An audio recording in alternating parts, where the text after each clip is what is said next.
Punch డైలాగులు అనేవి సినిమాల్లో మనం మామూలుగానే చూస్తూ ఉంటాం, చప్పట్లు కొడతాం. కానీ ఈ పంచ్ డైలాగులు ఈ రోజుల్లో సినిమాల్లో వస్తున్నాయి. కానీ కొన్ని వందల సంవత్సరాల క్రితం ఈ డైలాగులు నాటకాల్లో ఉండేవి.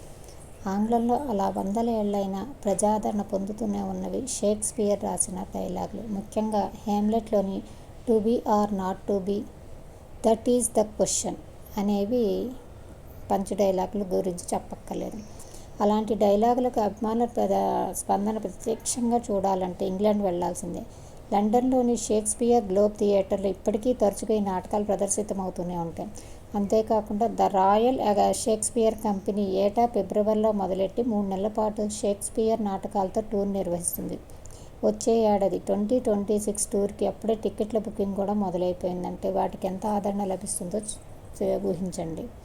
ఇంటి పేరుతోనే పేరొందిన షేక్స్పియర్ అసలు పేరు విలియం స్ట్రాట్ఫర్డ్ అనే ప్రాంతంలో 1564లో పుట్టాడు. అక్కడే పాఠశాల చదువుకున్నప్పుడు వ్యాపారంలో తండ్రి ఇబ్బందులను చూసి చదువు మానేసి ఉద్యోగం చేయాలన్న ఆశతో కలల నగరం లండన్ చేరుకున్నారు. మొదట నాటకశాలలో బయట గుర్రాల కాపలాదాడిగా, ఆ తర్వాత నటుడిగా, నాటక రచయితగా మారాడు. 39 నాటకాలతో పాటు పలు కవితలు రాశారు. ప్రపంచ సాహిత్యంలో దేదీప్యమానంగా వెలిగిన నాటకాల్లో హేమ్లెట్ ఒకటి. 1623లో మొదటిసారి ప్రచురితమైన ఈ నాటకం 400 ఏళ్ళైన ఇప్పటికీ అదే ఆదరణ పొందుతుంది.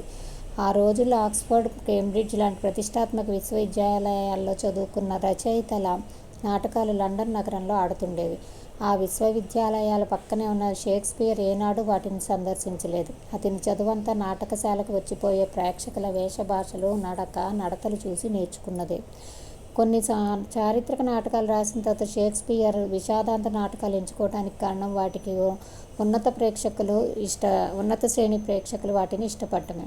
అరిస్టాటిల్ తన రచన ది పొయిటిక్స్లో ఉన్నత వర్గ ప్రేక్షకులు ట్రాజెడీని చూసి కన్నీరు కార్చడానికి ఇష్టపడతారని రాశారు. అప్పటికే విద్యావంతులైన రచయితలు అతన్ని అనుసరిస్తున్నారు. షేక్స్పియర్ కూడా అదే బాటలో పయనించారు. హేమ్లెట్ నాటకం ప్రారంభానికి ముందే డెన్మార్క్ రాజు చనిపోతాడు. అతని కుమారుడైన యువరాజు హేమ్లెట్ కథ అది.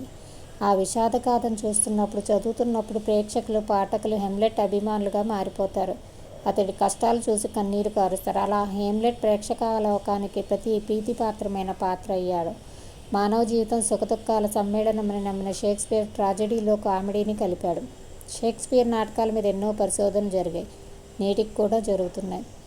సమాజాన్ని పరిశీలించి రాశాడు కాబట్టే షేక్స్పియర్ మహారచయిత అయ్యాడు. ఆయన రచనల్లో అన్ని సామాజిక శాస్త్రాలు తొంగి చూస్తుంటాయి. వీడియో నచ్చితే లైక్, షేర్, ఫాలో, సబ్స్క్రైబ్. ధన్యవాదాలు. నమస్కారం.